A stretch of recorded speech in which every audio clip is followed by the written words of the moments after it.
Hello everyone.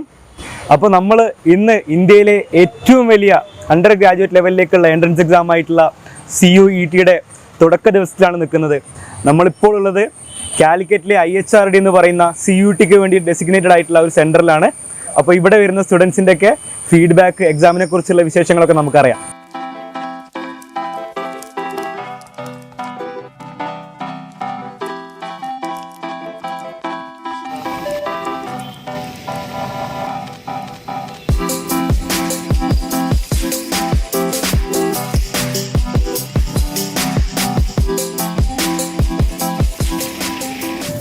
അപ്പോൾ exam കഴിഞ്ഞിരിക്കുകയാണ്, first ലോട്ടിൽ exam കഴിഞ്ഞിരിക്കുകയാണ്.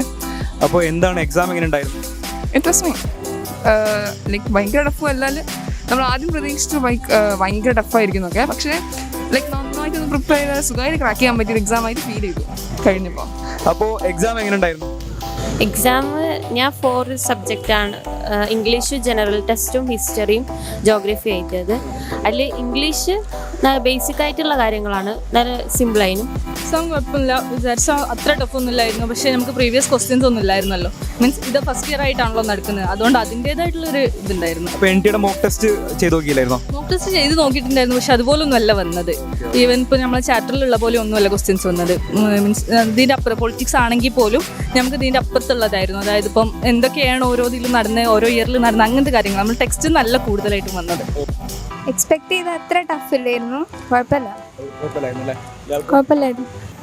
ഹിസ്റ്ററിയും നമ്മൾ 12th ബേസ് ആയിട്ടുള്ളതാണ്, അതുകൊണ്ട് കുഴപ്പമൊന്നുമില്ലായിരുന്നു. പിന്നെ ജോഗ്രഫി, ജനറൽ ടെസ്റ്റ് കൂടുതൽ ഒരു മാത്തമാറ്റിക്സ് ആയിട്ട് ബന്ധപ്പെട്ടിട്ടുള്ളത്. Prepwise ചാനൽ കണ്ടിട്ടുണ്ടോ യൂട്യൂബിൽ? അതാണ് അതിലായിരുന്നു ഞാൻ ഇങ്ങനെ കോച്ചിങ് നടത്തിക്കൊണ്ടിരുന്നത്. അതെ, Prepwise കോച്ചിങ്ങിന്റെ ഭാഗമായിരുന്നോ? Prepwise ഞാൻ ക്ലാസ് കണ്ടുകൊണ്ടിരുന്നിട്ടുണ്ട്. ഐ മീൻ യൂട്യൂബ് ചാനലാണോ കണ്ടിരുന്നത്? അതെ, യൂട്യൂബ് ചാനൽ. കോഴ്സിൽ ചേർന്നിട്ടില്ലായിരുന്നല്ലോ? അടിപൊളി ക്ലാസ് ആണ് Prepwiseന്റെ. ഞാൻ പ്ലസ് ടുവിലും Prepwiseന്റെ ക്ലാസ് ആയിരുന്നു കണ്ടത്. ലാസ്റ്റ് ആയിട്ട് കുറച്ച് എക്കണോമിക്സിന്റെ ക്ലാസ് ഒക്കെ വന്നിരുന്നല്ലോ എക്സാമിന്റെ ഇടയിൽ. നല്ല ക്ലാസ് ആയിരുന്നു. ഞാനിങ്ങനെ എവിടെ ഈ ഫീഡ്ബാക്ക് അറിയിക്കുന്ന അറിയാത്തോണ്ടിരുന്നു. Prepwise അടിപൊളിയാണ്. എന്നെ എവിടെയും കണ്ട ഓർമ്മ ഉണ്ടോ? Prepwiseന്റെ യൂട്യൂബ് ചാനലിൽ വീഡിയോസ് കണ്ടിട്ടുണ്ട്. അങ്ങനെ പറയാം. അപ്പോൾ നെക്സ്റ്റ് എക്സാം എപ്പോഴാണ്? എക്സാം 19th അല്ലേ? അപ്പോൾ ഓൾ ദി ബെസ്റ്റ്. ഓക്കെ, നമ്മുടെ ILP ബാച്ചിലെ സ്റ്റുഡൻസ് അല്ലേ? അപ്പോൾ നമ്മുടെ പ്രിപ്പറേഷനും ഈ ഒരു എക്സാമായിട്ട് കമ്പയർ ചെയ്യുകയാണെങ്കിൽ നിങ്ങൾക്ക് എത്രത്തോളം ഹെൽപ്ഫുൾ ആയിരുന്നു നമ്മുടെ പ്രിപ്പറേഷൻ? വളരെ ഹെൽപ്ഫുൾ ആയിരുന്നു, പ്രത്യേകിച്ച് മോക്ക് ടെസ്റ്റ്. കാരണം ക്ലാസ്സിനെക്കാട് നമ്മൾ ടെക്സ്റ്റ് ബേസ്ഡ് ഡൊമൈൻ്റെ കാര്യമായിട്ട് പറയുന്നത്, അത് മോക്ക് ടെസ്റ്റ് നല്ല ഹെൽപ്ഫുൾ ആയിരുന്നു. അപ്പോൾ ഓൾമോസ്റ്റ് നമ്മൾ ചെയ്ത ക്വസ്റ്റ്യൻസ് ഒക്കെ തന്നെയാണ് വന്നത്? ഒരുവിധമൊക്കെ അങ്ങനെ തന്നെയാണ്, അത് മോഡലൊക്കെ അങ്ങനെ തന്നെയാണ്. ആണല്ലേ? ഓക്കെ, അപ്പോൾ താങ്ക് യു സോ മച്ച്. അപ്പോൾ all the best for the next exam. എന്തായാലും കിട്ടും ഇൻഷാല്ലാ. അങ്ങനെയല്ല, കാരണം എക്സാം എളുപ്പമായിരുന്നല്ലേ? അതുകൊണ്ട് തന്നെ കോമ്പറ്റീഷൻ കൂടാനുള്ള ചാൻസ് ഉണ്ട്. ഇപ്പോൾ കുറേ പേര് ഇറങ്ങിയൊരു കുറച്ച് പേർക്ക് കുറച്ച് എക്സാം ഔട്ട് ഓഫ് ബോക്സ് വന്നതൊക്കെ പറഞ്ഞിരുന്നു. അപ്പോൾ ഫുൾ NCERT ബേസ്ഡ് ആയിട്ടാണോ നമ്മൾ പ്രിപ്പയർ ചെയ്ത പോലെ തന്നെയാണോ വന്നത്?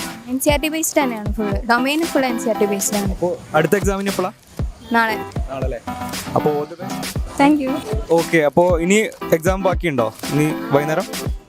വൈകുന്നേരമല്ല, ഇനി സ്ലോട്ട് 2 ആണ്. 19 എക്സാം. 19 അല്ലേ? ഓക്കെ, അപ്പോൾ ഏത് യൂണിവേഴ്സിറ്റി കിട്ടണമെന്നാണ് ആഗ്രഹം?